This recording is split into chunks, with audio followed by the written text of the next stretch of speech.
Every kid in this show is real. Every story is true. And everything you're about to hear really happened. In 2009, Richard Turere was 9 years old. A boy, growing up in Kenya.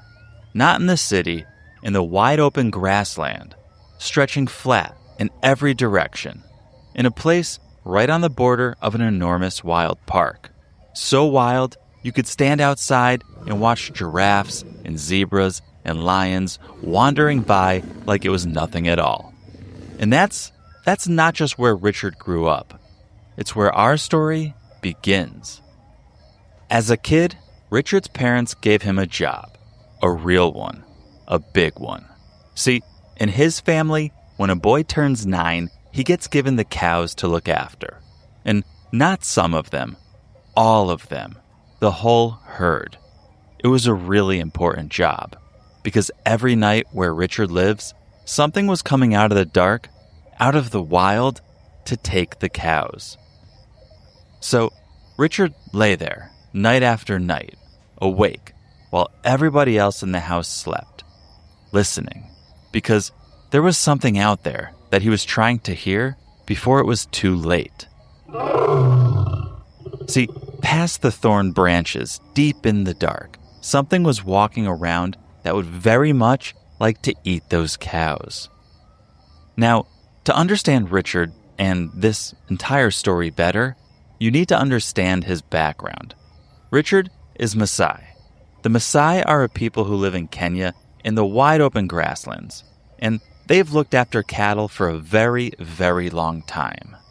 Now, where you live, if your family needs something, they probably have money in a bank. Where Richard lives, the cows are the bank. That's not a joke, and it's not a saying.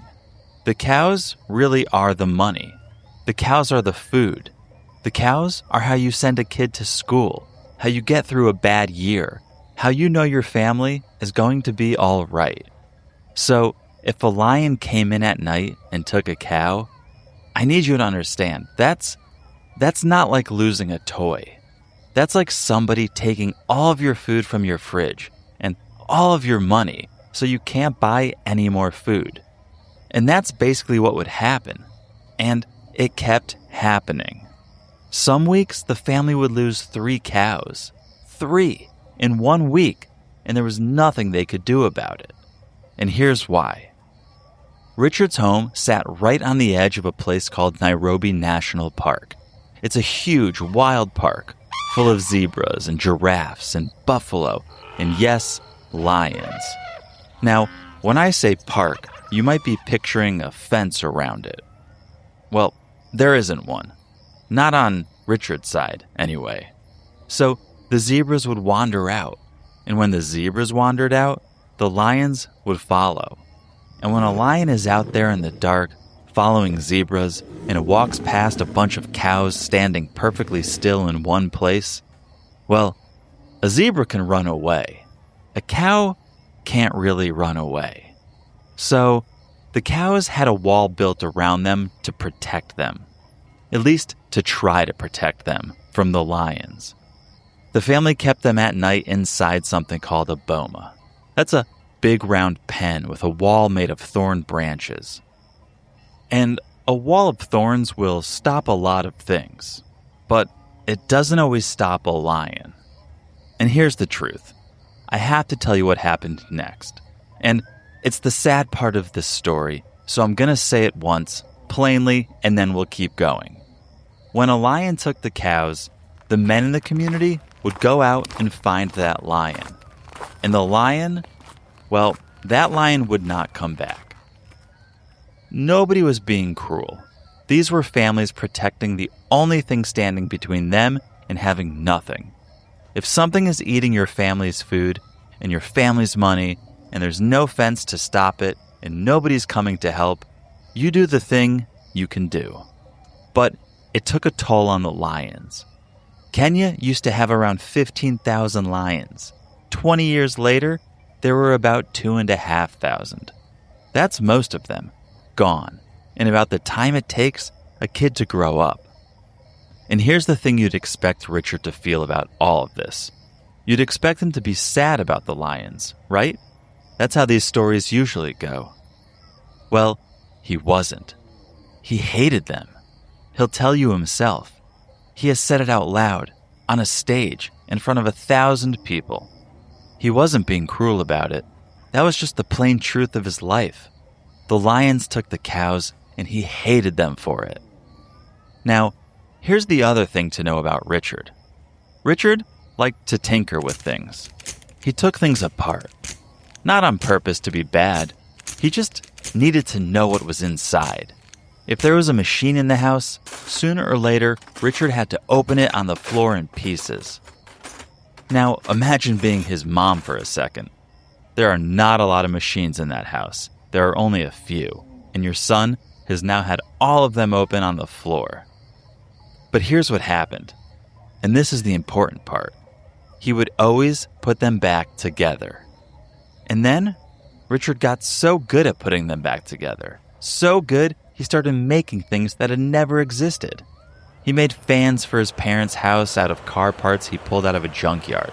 Then, he started making things for the neighbors, too. So by the time he was 9, 10, 11 years old, Richard Turere was two things at the same time. He was a boy who was losing his family's cows to lions in the night.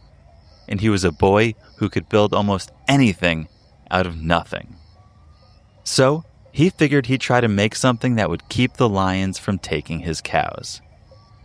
First idea. Richard thought, lions are afraid of fire.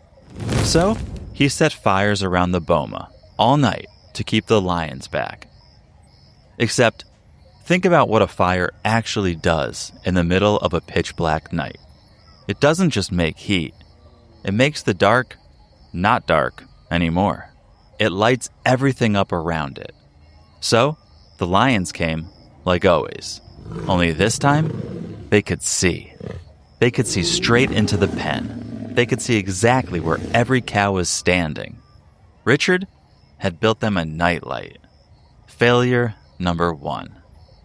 And it didn't just not work. It actually made things worse. But listen, he learned. He learned lions are not afraid of light. But then he got a second idea. If lions are afraid of people, and they are, lions mostly keep away from people, then put a person out there. Not a real one, a pretend one, a scarecrow. Sticks and old clothes, standing up by the thorn wall like a man on guard all night. So, Richard did it. And here's the thing. It worked. The lions came, and they saw a person standing there, and they turned around and they left. Richard woke up in the morning, and all of his cows were there. But the next night, the lions came back. And they looked at the man standing by the wall. And they waited. And the man didn't move. Because it wasn't a real man. He was standing in exactly the same place, in exactly the same position as the night before. He hadn't shifted. He hadn't turned his head. He hadn't gone to check the other side. And lions are smart. Really smart. It only took them a single night to work out that this thing was never going to do anything at all. So, they walked right past the scarecrow and got to the cows. Failure number 2. But listen again. Listen to what Richard just learned. A fake person only works if it moves. So now Richard's got 2 facts. Fact 1. From the fire, lions are not scared of light. Fact 2. From the scarecrow, a person who never moves is not scary to a lion. At this point, he's tried everything he can think of. He's out of ideas. But on the nights when he's really worried, when there's been an attack or he just can't settle in, Richard does the only thing left to do. He gets up out of bed, he grabs a flashlight, and he walks around and around the boma. All the way around, checking. And when Richard does this, nothing happens. He walks all night and nothing happens. No lions, which, good, that's a relief. He goes back to bed. But then, it happens again. the next time, and the next time. Now, I want to stop the story right here, because you've got every single piece of this now. You've got all 3 pieces of information. You know lions aren't scared of light. You know a fake person has to move. And you know that on the nights when Richard walks around the boma with a flashlight, the lions don't come. So, what were the lions actually afraid of? Not the light, not the scarecrow. The lions? They were afraid of the light that kept moving. Because a light that keeps moving means somebody is carrying it. The lions weren't looking at a flashlight. They were looking at proof that a person was awake. And that's the whole thing. That's the entire invention right there. Richard doesn't need to be out there. He just needs the lions to think he is. So, Richard got to work. He got his materials. And where does an 11-year-old go shopping for the parts to outsmart a lion? The junkyard. And here's what he came back with. 1 old car battery, 1 solar panel, some bulbs out of a busted flashlight, and then the clever one, the little piece that makes the whole thing work. You know on a motorbike when the rider is about to turn, and that little orange light on the side goes blink, blink, blink? There's a small box inside the bike that does the blinking. That's its entire job. Blink, wait. Blink, wait. So Richard took one of those, and he wired it all together. Solar panel charges the battery feeds the little blinker box makes the bulbs flash. Then he put the bulbs up all the way around the thorn wall, spaced out every few steps, and he turned them so they all pointed outward. And the whole thing, every part of it, cost about $10. So, Richard set it up, and then he went to bed, which I think is the best detail in this entire story. He built a machine to stand guard all night so that he, finally, for the first time in about 2 years, could sleep. Now picture it. Picture it from the lion's side. You're a lion. You're hungry. You come up over the rise, and there's the pen you've been raiding with the cows in it. And there's a light on the wall. But then it's off. And there's a light a little further along. But then that one's off. And there's one over there. But then that's off. Somebody must be walking. Somebody must be walking around that pen. And they have not stopped, and they're not going to stop. And they've been walking all night, and you cannot see where they are, only where their light just was. And because you're a lion, and you're extremely smart, you make the decision a smart animal makes. You go somewhere else. And that was it. Richard set that system up at his family's home, and after that, they lost 0 cows to the lions. 0. None that week, none that entire month. And when he stood on stage 2 years later to talk about his invention, it still hadn't happened. Years of losing everything, fixed by a boy with a battery and a blinker off a motorbike. Now, you can't keep something like that quiet for long. Word got out the way it always does, and pretty soon, people were walking over to the Turere place to ask the 11-year-old if he'd come and do it to their house too. And he did. House after house. And then, something happened that nobody planned. There were people whose whole job it is to protect lions. Scientists, conservationists, out in Kenya doing their work. And they kept hearing about this thing. This lion light thing. Some family setup that had stopped the raids completely. So, they went to find out who the engineer was. And the engineer was in his school uniform. What happened to Richard next happened fast. He got a scholarship. A full one, to one of the best schools in the whole country, Brookhouse, a place his family could never have paid for. And then he got invited to California to stand on a stage called TED in front of a huge crowd of scientists and inventors from all over the world and explain how he did it, which meant getting on a plane for the first time. Yeah, Richard had never been on a plane. He'd never been on one his entire life. So he got on his first plane to fly across the entire world and go give that talk. And near the end of it, the man running the conference asked him what he wanted to do when he grew up. And Richard, still just a kid who had just fixed a problem that grown scientists had been arguing about for years, he didn't say inventor. He said he wanted to build airplanes and fly them. Think about that. He got on his first plane and he got off thinking, I want to know how this works. Of course he did. That's the same kid who took apart everything in his mother's house. He never stopped being that kid. Well, Richard is grown up now. He went to university, and here's what he chose to study. This boy who used to lie awake at night hating lions, he studied wildlife conservation, protecting animals, including lions. He also got a patent for lion lights when he was 12 years old. A patent is the official paper that says this idea is mine. I invented it. And that made him the youngest person in Kenya ever to hold one. And lion lights don't just protect his family's boma anymore, and not just his villages. It's in hundreds of homesteads, and it's spread out of Kenya into other countries too.